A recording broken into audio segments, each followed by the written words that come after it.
kembali bersama kami di Forum Christian. Mbak Bibi, banyak sekali tafsir terhadap Undang-Undang Nomor 19 Tahun 2019 tentang alih status, salah satunya ya. Kemudian juga mengenai Undang-Undang ASN.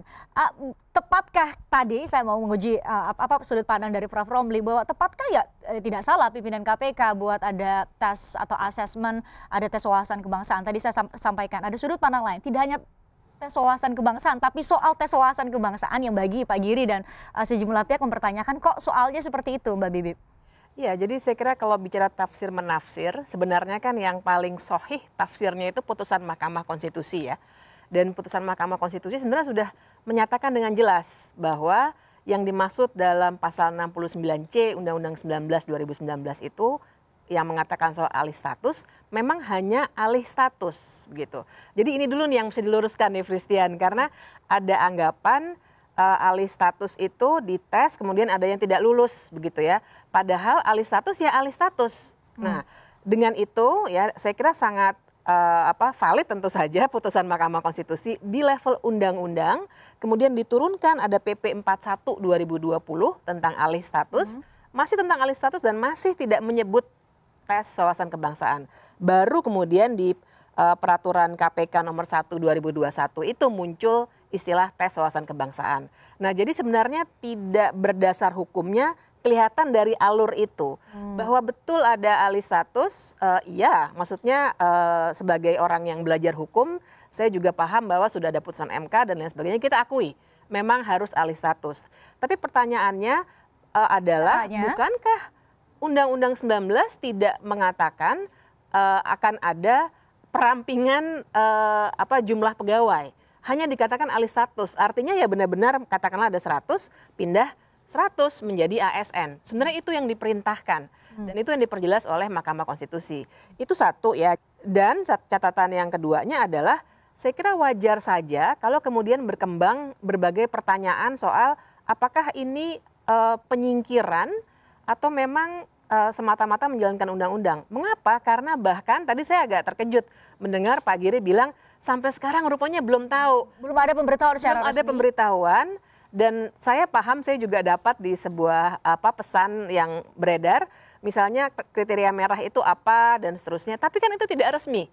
Itu pola-pola yang biasanya dilakukan bukan melalui pengumuman resmi, tapi justru melalui jalur-jalur informal ya. Ini pola-pola buzzer lah. Adalah diberitahu secara resmi kepada yang bersangkutan. Betul. Ini kan negara nih, kan aparatur sipil negara. Harusnya semua pengumuman, kriteria dan seterusnya itu ada prinsip-prinsip good governance ya. Kita semua tahu itu dalam tata usaha negara kita sebut dengan asas-asas umum pemerintahan yang baik. Jadi hal transparansi bahwa kemarin sudah dilantik sekian banyak orang, tapi yang katanya 24, yang katanya 51, kok belum tahu?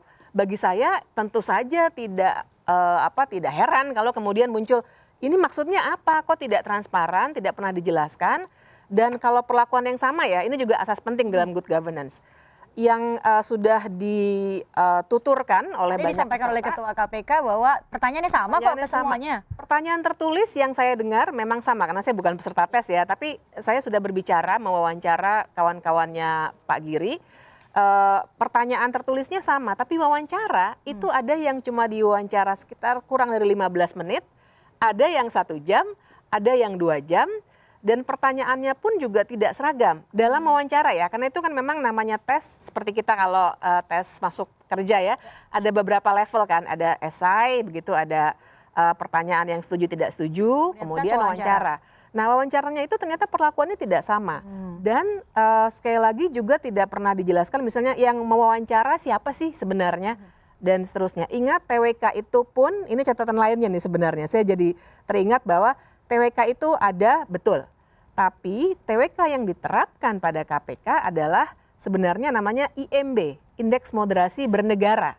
Jadi bukan misalnya TWK untuk dosen gitu, bukan, beda ternyata. Yang dibuat oleh Angkatan Darat. Baik, saya tanyakan original intent dari Undang-Undang Nomor 19 Tahun 2019 kepada yang membidani Undang-Undang Nomor 19 Tahun 2019. Pak Arsul waktu itu ada di Komisi 3, sekarang juga masih di Komisi 3 selain menjadi Wakil Ketua MPR. Pak Arsul bisa cerita original intent dari pembuat undang-undang alih status seperti yang dikatakan oleh Mbak Bibip tadi bahwa tidak perlu ada tes, ya langsung saja jadi aparatur sipil negara. Benar demikian? Begini, Fristia, ya. Pertama, tentu kalau kita membaca rumusan ya yang ada di pasal 68 huruf B atau huruf C itu kan dapat diangkat menjadi pegawai aparatur sipil negara, ya tentu kemudian disambung sesuai dengan proses perundang-undangan, kan seperti itu. Nah, ini memang dulu semangat kami 10 fraksi ketika menyepakati ini bersama pemerintah, itu memang semangatnya adalah alih status. Nah, dalam konteks alih status itu memang yang kami bayangkan pada saat itu adalah pegawai KPK menjadi pegawai ASN, tentu bahwa ada proses-proses perundang-undangan apapun yang namanya, ya apakah TWK, tes atau apapun, atau indeks moderasi bernegara, itu teknis, ya.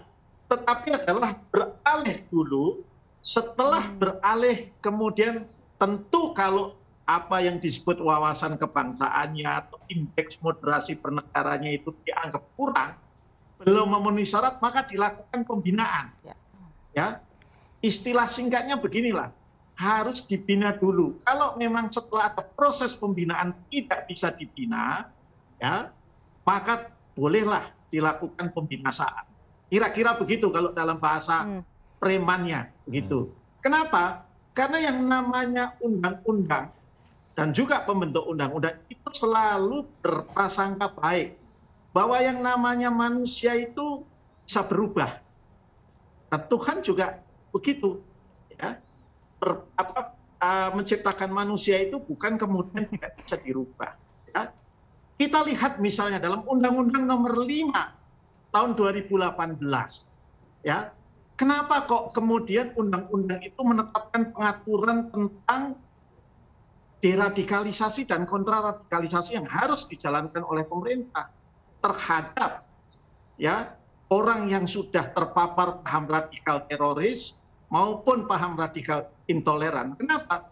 Ya, itu justru menunjukkan bahwa pembentuk undang-undang itu percaya dulu bahwa orang itu bisa berubah.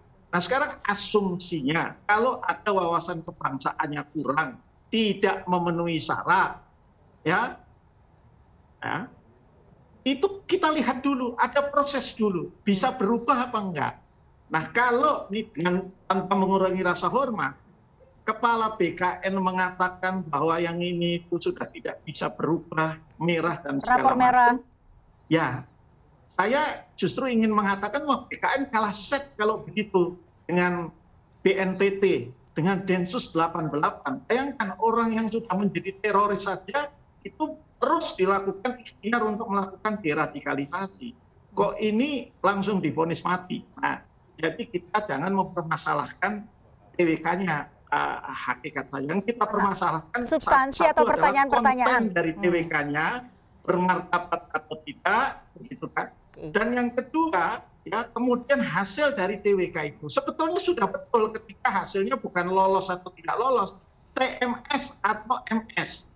Nah, coba tanya sama KPU, kalau saya jadi caleg, ya, dinyatakan TMS, diberi kesempatan dulu untuk menjadi MS, bukan kemudian langsung di-drop. Itu loh, pandangan saya seperti itu, Fristia. Baik, kalau legislator sudah menyampaikan secara terbuka ada original intent seperti ini, seharusnya seperti apa selanjutnya? Kita bahas saja dari Farouk Christian.